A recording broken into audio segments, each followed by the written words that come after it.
Qu'est-ce donc qu'un soulèvement? Le désir de faire autrement, le désir d'autre chose, qui est peut-être le désir politique par excellence. Il faut apprendre à poser le problème. Comment échapper aux évidences?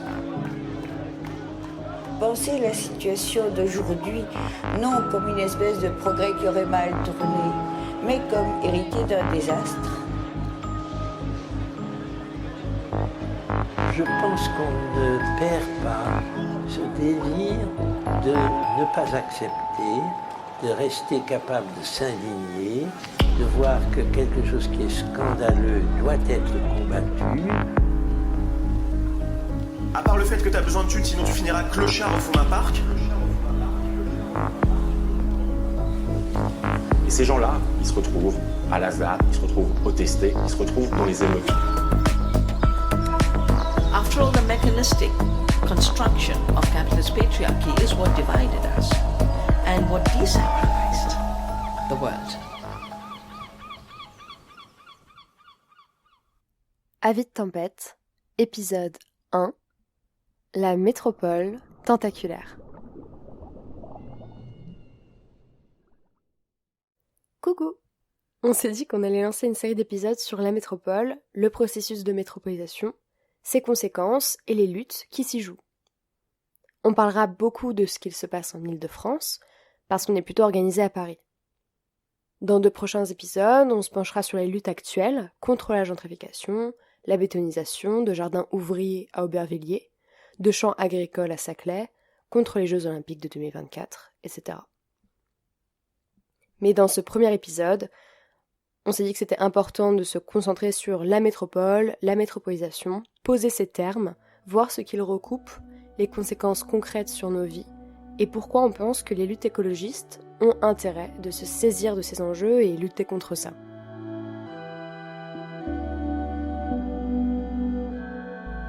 Je crois au grand projet. Il n'y a pas un pays qui puisse construire son avenir sans grand projet. Il n'y a pas d'avenir pour la France sans grand projet. Et j'en tire d'ailleurs la conclusion que le Grand Paris, pour moi, son futur, il s'appelle le Grand Marseille, il s'appelle le Grand Lyon, il s'appelle le Grand Lille. Dans mon esprit, le Grand Paris n'a pas vocation à être simplement l'avenir de la capitale. C'est un modèle, c'est une ambition. On va commencer par la figure de la ville, comme espace éminemment politique. Quelle vie l'humain peut avoir dans les grandes villes, dans les grandes structures urbaines, constituées essentiellement par l'intensification des activités capitalistiques, donc la vie dans les grandes villes qui ont une économie de marché. Il faut voir la grande ville constituée pour l'activité capitalistique comme une mécanique de précision, une horloge dans laquelle l'humain a des choix extrêmement limités. L'esprit est en permanence sollicité par ce mécanisme. Il y a un effet des grandes villes sur la vie de l'esprit, par une intensification de la vie nerveuse. On reçoit dans une grande ville énormément de stimuli, plus de bruits variés, d'odeurs différenciées, que ce soit la pollution, les restaurants, le métro, des stimuli visuels, par des successions rapides d'images changeantes qui ont un impact sur l'individu. Par exemple, les vingtaines de publicités qui défilent par rame de métro. Il y a également une multiplication des rencontres, réglées, codées, qui ne débouchent jamais sur une relation. On se croise simplement, mais en fait on interagit constamment en ville. On se pousse, on se bouscule, on se regarde. Tout ça défilant très rapidement. De plus, en ville on est obligé et contrôlé. Par exemple, les feux régulent la circulation des piétons pour que la régulation des voitures fonctionne, afin que l'acheminement des marchandises et des travailleurs se fasse bien. Pour supporter cette intensification de la vie nerveuse, on développe une impersonnalité des échanges. Concrètement, en ville, comment on regarde une personne qui souffre? On sort son smartphone, on détourne le regard devant les campements éphémères des sans-papiers, des personnes sans-abri qui meurent de froid dans les rues. Les sans-papiers, les sans-abri, économiquement, ils ne valent rien. Je ne peux pas mettre en péril ma propre situation économique pour leur donner suffisamment de richesse pour qu'ils survivent. Je reste cloisonné dans le raisonnement économique. Je suis un agent économique qui a besoin de faire le même trajet tous les jours pour aller au travail, et ça, c'est ma vie. Dans les grandes villes, l'organisation du temps et de la conscience fait que l'on abandonne les gens. Et ça, c'est extrêmement violent comme quotidien. Le citadin est blasé, fatigué, triste. On porte une forme de masque, de froideur, pour ne pas engager nos sentiments, témoigner de relations personnelles. Moi, j'habite à Paris, et chez les Parisiens, nos masques prennent souvent la forme d'expression d'une sorte d'hostilité réciproque. L'habitant de la grande ville développe un habitus, celui d'exprimer corporellement une forme de dégoût. Vivant dans cet univers très contraignant, avec une intensification de la vie nerveuse, des rapports impersonnels, une violence dans les rapports, et cette absence à soi, on ressent quelque chose comme une tristesse qui se traduit par un blindage social, un masque supplémentaire, un air froid et fermé qui traduit de quelque chose comme de l'aversion qu'on aurait les uns envers les autres. Finalement, l'individu sature. L'urbain est constamment fatigué et a un besoin urgent de mettre son esprit en pause. Avec ses écouteurs le temps d'une musique, une fois rentré le temps d'un épisode Netflix.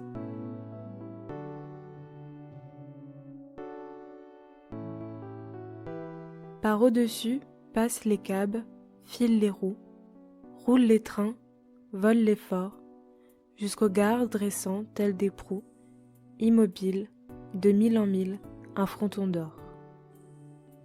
Les rails ramifiés rampent sous terre, en des tunnels et des cratères, pour reparaître en réseau clair d'éclairs, dans le vacarme et la poussière. C'est la ville tentaculaire. La rue, et ses remous comme des câbles, noués autour des monuments, fuit et revient en longs enlacements.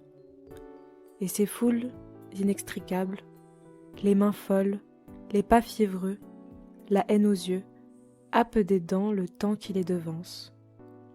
À l'aube, au soir, la nuit. Dans le tumulte et la querelle, ou dans l'ennui, elles jettent vers le hasard l'âpre semence de leur labeur que l'heure emporte. Et les comptoirs mornes et noirs, et les bureaux louches et faux, et les banques battent des portes au coup de vent de leur démence. La ville, Émile Verhaeren. Cette atteinte sur la vie de l'esprit des individus atteint son paroxysme dans la métropole. C'est assez révélateur que la SF, science-fiction, déborde de dystopie sur la ville. Je pense notamment au film Métropolis ou au roman Nous autres de Zamiatine, où les individus vivent contrôlés, surveillés dans une grande ville sous un état totalitaire. La métropole, c'est le stade néolibéral, capitaliste et mondialisé de l'urbain. Pour nous, la métropolisation, c'est pas juste Paris qui recouvre un plus grand territoire, mais une modification radicale des façons de vivre, de bouger et d'échanger des habitants. C'est un processus de reconfiguration accélérée d'espaces vécus et des pouvoirs qui s'exercent sur eux, suivant une logique de généralisation de leur marchandisation. La métropolisation a donc pour effet de conditionner nos comportements par l'accélération continue, les divertissements, la connexion numérique permanente, saturation d'informations, fatigue des corps et de l'esprit, surenchère sécuritaire, surveillance généralisée, répression, qu'on banalise et qu'on intègre dans nos corps.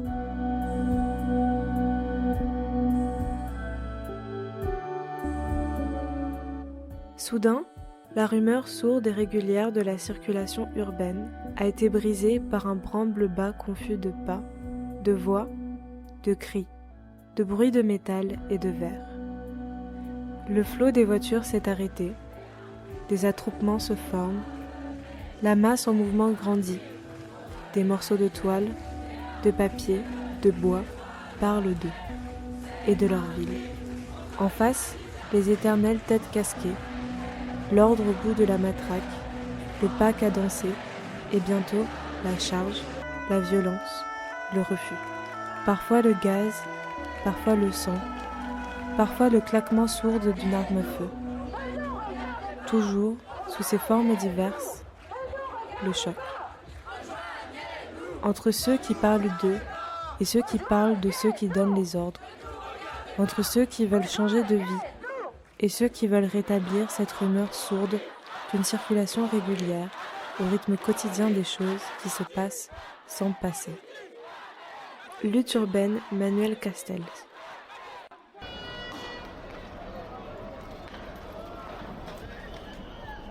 Mais la grande ville, c'est aussi énormément de niches de solidarité. C'est le débordement, les gilets jaunes sur les pavés des champs, les milliers de manifestants contre les violences policières, les bras zéro des piquets de grève contre la réforme des retraites, les jeunes des marches pour le climat au départ de la Sorbonne, les occupations de fac, les squats, les courses-poursuites des manifs sauvages, les tags, les collages. C'est un tableau contrasté et confus où s'entremêlent refus des nouvelles formes d'oppression et lutte révolutionnaire. Un tableau auquel j'aimerais ajouter les campements autogérés, de jardins partagés et de terres agricoles.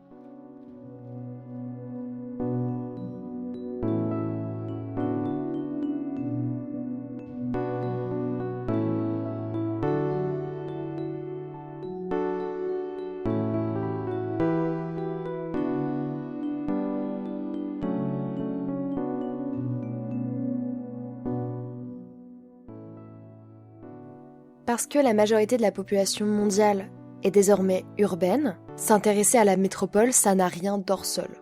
Il y a un réel enjeu à ce que les milieux écologistes se saisissent de ces questions de métropolisation dans une perspective d'émancipation sociale et de renversement des structures capitalistes. La métropole charrie tout un tas de représentations, entendues comme manière de voir le monde, des représentations de domination sur l'espace. Dans la colonisation, la métropole, c'est la France. Il y a une grosse connotation impérialiste à ce terme.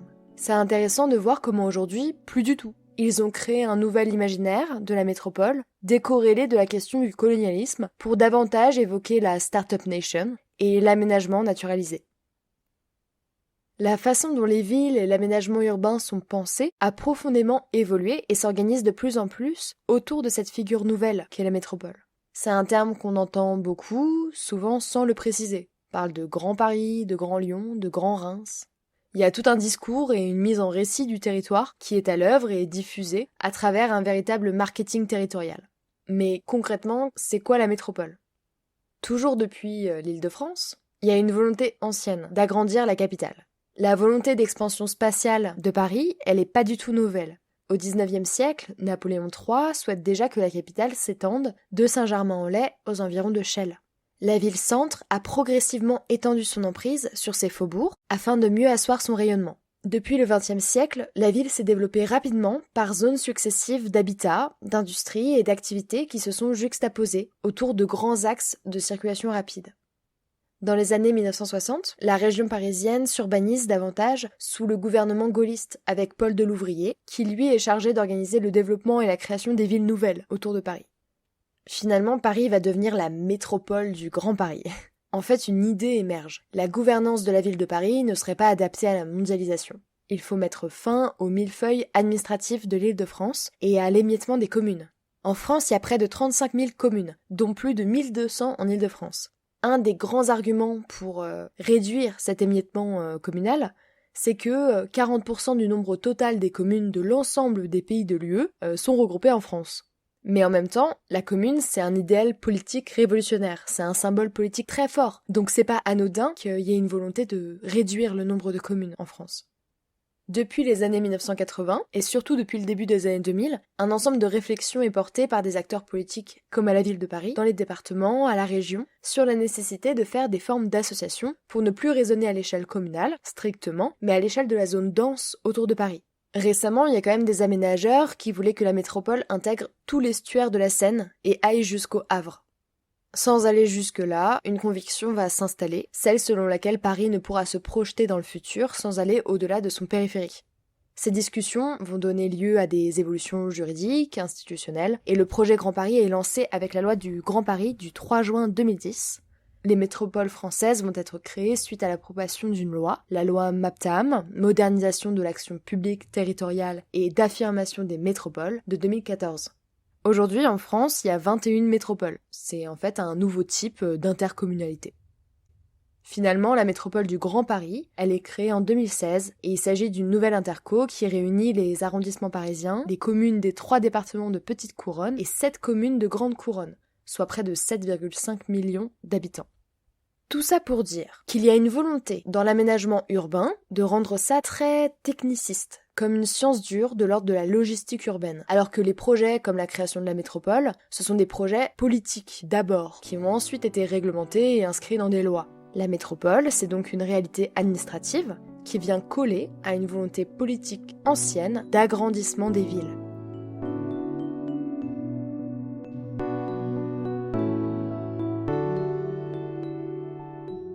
La vie dans une grande ville ne peut être qu'artificielle pour l'homme, même dans les meilleures conditions. Mais à Londres, on est tellement loin de la normale que l'ouvrier et l'ouvrière ne peuvent y résister. Leurs corps, leurs âmes sont sapés par d'implacables et incessants courants qui les détruisent jusqu'au bout.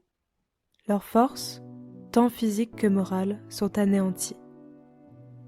Et le bon ouvrier, celui qui vient de débarquer de sa terre natale, se transforme, dès la première génération urbaine, en un mauvais ouvrier. Puis, dans un second stade, il perd toute énergie, tout esprit d'initiative, et se trouve incapable de s'atteler aux besognes que son père faisait normalement.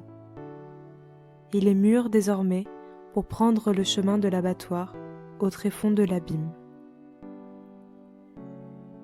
Et s'il n'y avait pas d'autre cause, l'air même qu'il respire, et dont il n'échappe pas, est suffisant pour l'affaiblir physiquement et mentalement, et le rendre incapable de rivaliser avec l'immigration nouvelle des campagnes vers Londres, qui, elle, arrive fraîche et dispose. Elle vient vers la ville pour détruire, et sera détruite à son tour. Jack London, Le peuple d'en bas.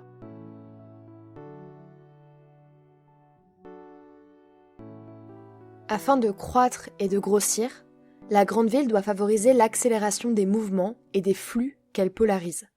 Là, on va donc parler de l'immense projet de métro qui est prévu par la loi Grand Paris, le Grand Paris Express. Avec la loi Grand Paris de 2010, qui prévoit la création de la Société du Grand Paris, la SGP, l'expansion de la ville est censée s'appuyer sur un nouveau réseau de transport public de 200 km. La loi Grand Paris a fixé comme objectif la construction de 70 000 logements par an. Dans la vision des porteurs du projet Grand Paris, il s'agit donc de créer un bassin d'emploi unifié, fait d'actifs qualifiés, d'actionnaires, d'investisseurs venant de l'étranger, où chacun peut se déplacer de façon agréable et rapide d'un bout à l'autre de la métropole. Les grandes infrastructures de transport, comme les métros, paraissent alors indispensables à la circulation des élites hyperactives et hypermobiles. Le modèle, c'est celui d'un espace hyperconnecté, une mobilité illimitée dans un large territoire, avec une station de métro à distance de marche à pied, où que tu sois dans la métropole. Cette représentation, elle mène à ignorer les réalités du transport existant, les longues heures perdues dans les rames de métro ou sur les quais du RER B. Ce sont des fonds, 35 milliards d'euros, plus grand projet d'Europe, qui iront au Grand Paris Express et pas au réseau existant. Et c'est surtout un métro qui permet une expansion urbaine, comme on le verra pour Saclay ou à Gonesse, sur des terres agricoles. Pourquoi ce métro ? Finalement, il s'agit de relier des pôles de compétitivité / cluster du Grand Paris entre eux et aux aéroports franciliens. L'idée, dans la lignée des théories des avantages comparatifs, c'est de développer un système de clusters. Donc les clusters, faut l'entendre comme pôles urbains spécialisés, dans lesquels seraient concentrés les investissements, l'activité économique francilienne, ce qui leur permettrait d'atteindre une taille critique pour être visibles et attractifs à l'échelle internationale. Pourquoi cette visibilité ? Notamment pour apparaître dans les classements mondiaux et ainsi attirer des investisseurs. Dans cette logique de spécialisation des territoires du Grand Paris, le plateau de Saclay doit faire rayonner l'innovation scientifique et technologique et être directement relié au pôle aéroportuaire de Orly-Rungis. L'ouest parisien a son pôle financier avec la Défense, la plaine commune est considérée comme le pôle de la création audiovisuelle, Roissy-Charles de Gaulle participe aux échanges internationaux, le Bourget agrège de nombreux acteurs de l'aéronautique, Villejuif se spécialise dans la santé et les biotechnologies, et Marne-la-Vallée se façonne une vitrine de ville durable.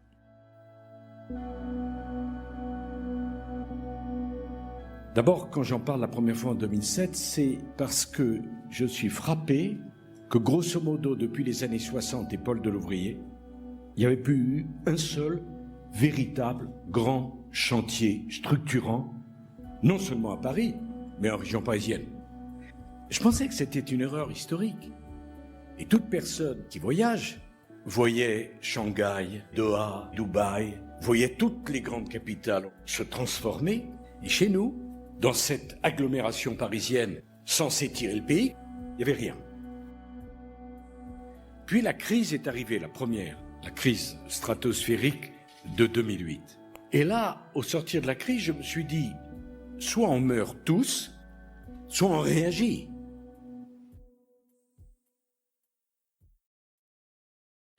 Bon, pourquoi les métropoles? Pourquoi ils font ça?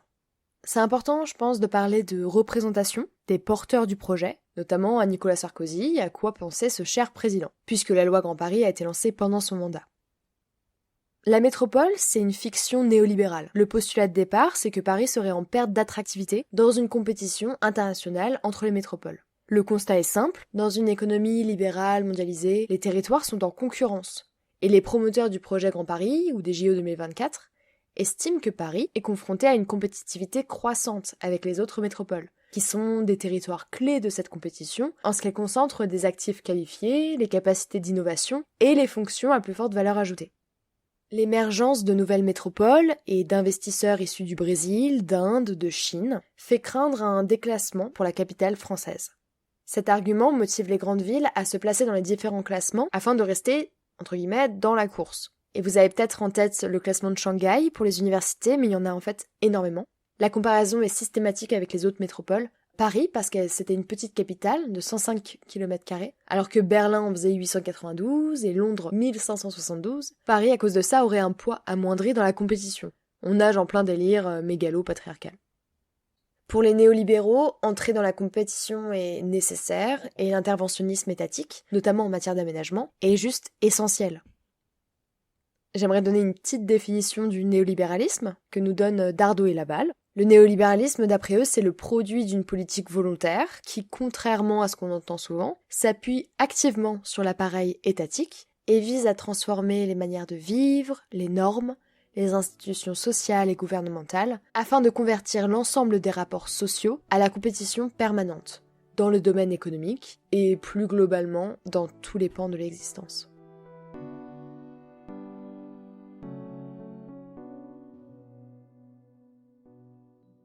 Gouverner les métropoles mondiales constitue une préoccupation croissante pour les États contemporains qui les regardent comme des locomotives économiques et y concentrent tous leurs moyens parce qu'ils en attendent la croissance, les emplois et les recettes fiscales dont ils ont besoin.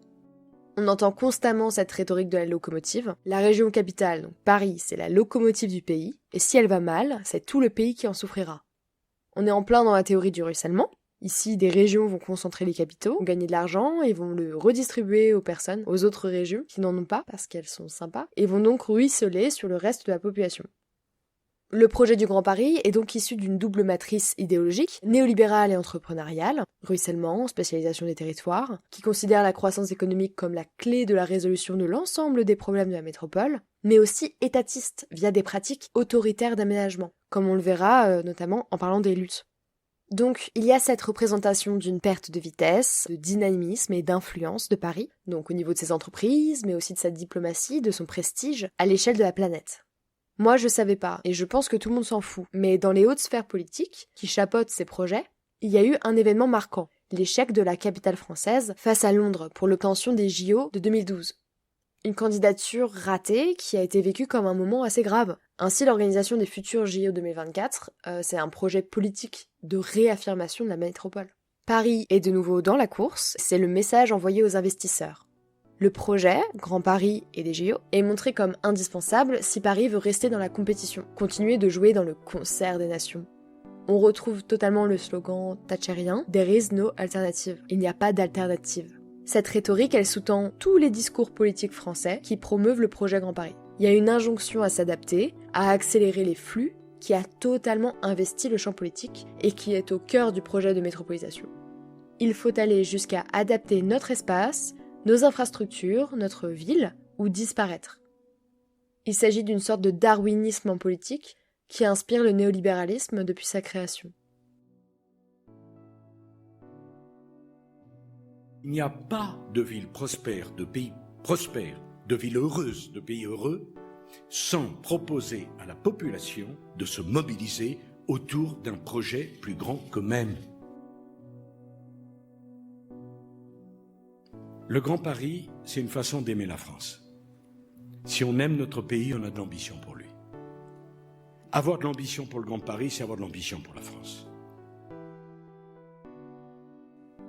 Donc, la métropolisation, ça consiste en l'adaptation des villes à l'économie mondialisée, à la spécialisation économique des territoires et à l'adaptation à un projet politique et économique néolibéral duquel découlerait une amplification des inégalités socio-spatiales, un étalement urbain grandissant et donc une urbanisation des terres agricoles. On va parler des conséquences concrètes de ce processus de métropolisation par une transformation du territoire, donc l'étalement urbain, l'artificialisation des sols.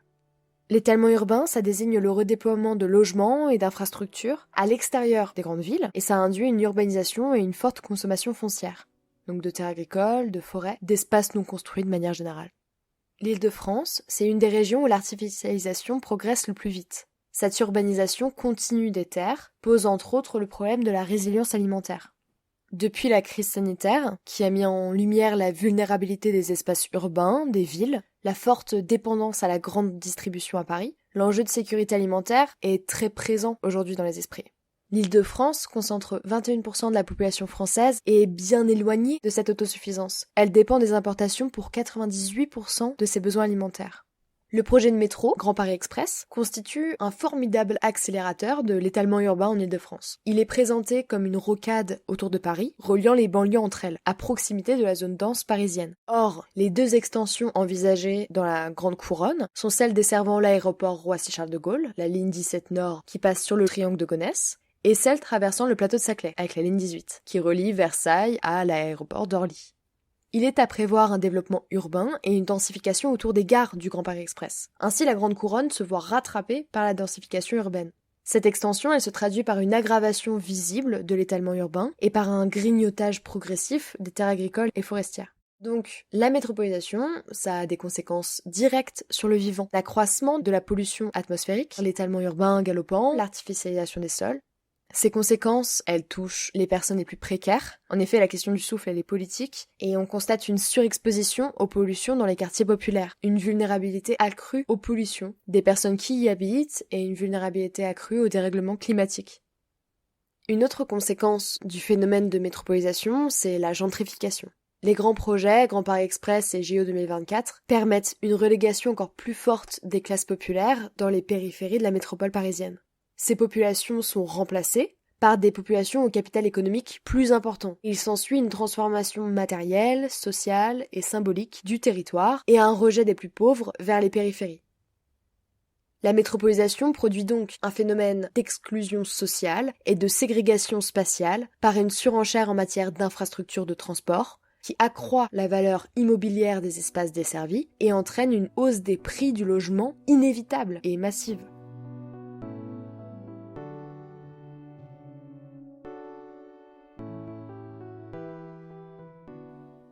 Pourquoi lutter contre la métropole et la métropolisation? C'est lutter contre le capitalisme.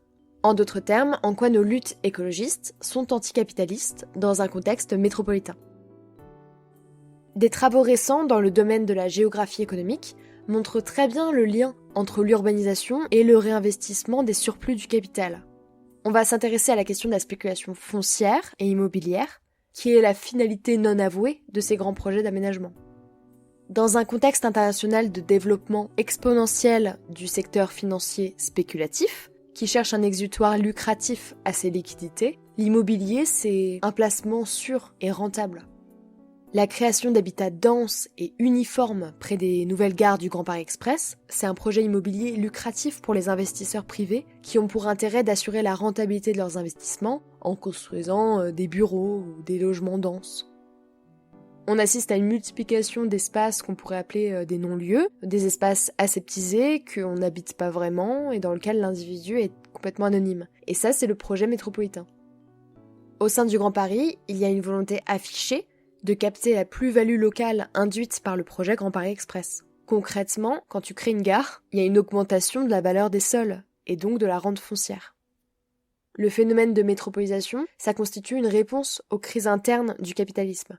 D'après David Harvey, un géographe marxiste, la ville apparaît comme l'ultime refuge de l'accumulation du capital. L'expansion spatiale, c'est une solution aux crises internes du capitalisme. Elle permet d'ouvrir de nouveaux marchés, de nouvelles ressources, et pour ce faire nécessite des infrastructures spatiales fixes et sûres de transport et de communication, comme les métros. En parallèle de ça, il y a aussi la place des grands groupes privés du BTP, bâtiments et travaux publics. Il y a une multiplication des marchés de génie civil, attribués toujours aux mêmes, Vinci, Spies-Batignolles, Bouygues. Ces acteurs sont devenus majeurs dans l'aménagement urbain. Il y a un important système de lobbying du milieu de la construction, mais il faudrait pas rentrer dans le schéma de pensée où ce seraient les seuls grands méchants qui imposeraient à l'État des grands projets. En fait, l'État est complice. On assiste plutôt à un urbanisme négocié, à un croisement d'intérêts objectifs entre acteurs publics et privés, à ce que le système perdure et nous entraîne dans le mur du point de vue écologique et social. Les projets Grand Paris Express et JE 2024 sont très éclairants de ce processus de réinvestissement du capital qui transforme le droit à la ville et réactive une certaine forme de lutte des classes, ou du moins réactive une forme de lutte écologiste.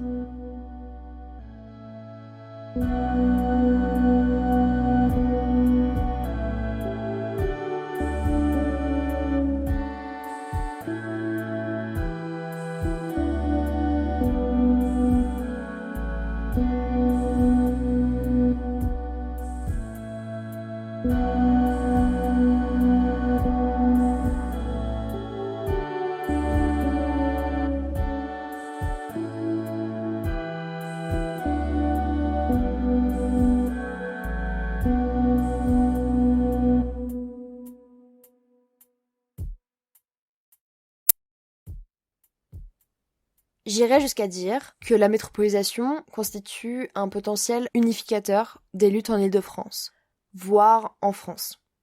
En Île-de-France, les mobilisations écologistes sont soumises à une contradiction fondamentale. Elles se jouent dans et contre le Grand Paris. Il s'agit de leur principal point commun. Elles sont le fait d'urbains, d'urbaines, qui s'opposent à l'urbanisation continue d'espaces non construits, jardins, terres agricoles, forestières, dans un contexte de crise écologique, climatique majeure.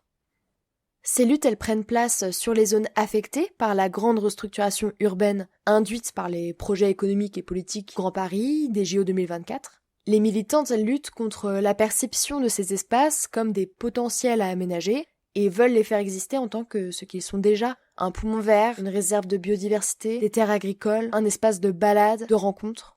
Parce qu'il y a une accentuation de la métropolisation dans le cadre de grands projets, de grands événements, notamment par un coup d'accélération des appels à projets et un démarrage des travaux, les luttes sont particulièrement actives en 2021. Et rejoignables. Il y a un réel enjeu à allier ces luttes contre les grands projets qui rentrent dans le cadre du Grand Paris et des JO, actuellement menés partout en Île-de-France. Sur le plateau de Saclay avec la ligne 18 du Grand Paris Express, dans les jardins d'Aubervilliers avec un solarium lié aux piscines olympiques des JO 2024, à Carrefour Pleyel où un diffuseur autoroutier de l'A86 doit passer au-dessus d'un groupe scolaire de 700 élèves, sur le parc de l'Air des Vents à Duny où un village des médias de 70 000 m² doit accueillir les médias pour les JO 2024, sur le triangle de Gonesse avec la ligne 17 Nord du Grand Paris Express, mais aussi contre les centres commerciaux, transformant les gares parisiennes de Saint-Lazare, d'Austerlitz, contre la gentrification qui passe par des rénovations de quartiers, à Belleville, à Sainte-Marthe, etc. À tous ces territoires en transformation s'ajoutent ceux devant recevoir les déchets, les déblais du Grand Paris. Un rapport parlementaire estimait à près de 60 millions de tonnes de déblais, de nature très diverses, terres excavées, déchets de béton, générés par le projet Grand Paris Express. Sur la commune de Saint-Hilaire en Essonne, par exemple, 34 hectares de terres non construites doivent accueillir les déchets en provenance des travaux du Grand Paris. C'est qu'un exemple, parce qu'il y a plein de sites différents. La métropolisation, c'est un phénomène discuté et connu du réseau militant écologiste d'Île-de-France. À Saclay, à Gonesse, à Aubervilliers, les habitantes et militantes s'appliquent à considérer la question urbaine, le choix de leur vie métropolisée, depuis les champs, les jardins, les forêts. Cette lutte, elle est également nationale. Les militantes de Besançon, de Rennes, de Lyon, rencontrées lors des soulèvements de la Terre, en parlent aussi. En Île-de-France, elle est exacerbée par les grands projets. Elle s'incarne dans le Grand Paris Express et dans les JO. En réaction à ces projets, on pourrait attendre une sorte de fédération anti-métropole. En tout cas, que cette dernière se mette en place progressivement. La métropolisation, c'est devenu un enjeu de la lutte. Il est possible de voir toutes ces occupations de terres agricoles, de jardins, toutes ces luttes écologistes et sociales en miroir du processus de métropolisation. La métropolisation, elle est identifiée par des auteurs comme Guillaume Faburel comme le facteur premier de l'écocide engagé. Elle a pour conséquence un désarmement politique de nos propres puissances, la création d'une distance démocratique en déjugeant les habitantes en tant que sujet politique. Dans la métropole, il n'y a pas de conflit, c'est un espace aseptisé, c'est le consensus naturalisé sur la ligne néolibérale. Nous, on estime qu'il y a un enjeu à ce que la ville redevienne un espace politique. À l'échelle régionale, les JO 2024 et les grands événements, et les politiques d'expansion métropolitaine comme le Grand Paris sont considérés comme faisant obstacle à ce droit à la ville. Un droit à une réelle appropriation par ses habitants de leur vie, en appelant à une nouvelle manière de faire les villes. L'espace doit redevenir une valeur d'usage et non d'échange, un espace vécu et non commercialisé. Il y a une volonté des habitants en lutte de décider collectivement de l'avenir de leur territoire et de son non-aménagement. Parce que ces habitants ne sont pas inclus dans la production des espaces, ces personnes, elles réclament un droit à habiter et à s'approprier le territoire où elles vivent, et donc un droit à intervenir politiquement et activement dans la production de la cité et dans la façon dont elles l'habitent. Face au déni de démocratie, les militants vont se tourner vers des façons de lutter en dehors du champ légaliste. Donc des occupations, des ZAD, zones à défendre, des campements, mais aussi du sabotage. Dans les prochains épisodes, on va particulièrement s'intéresser à ces luttes. On ira faire un tour dans les champs de luzerne du plateau de Saclay, voir ce qu'il reste des jardins d'Aubervilliers, discuter avec les militants anti-JO 2024. Voilà, plein de belles choses. À bas la métropole, à bientôt.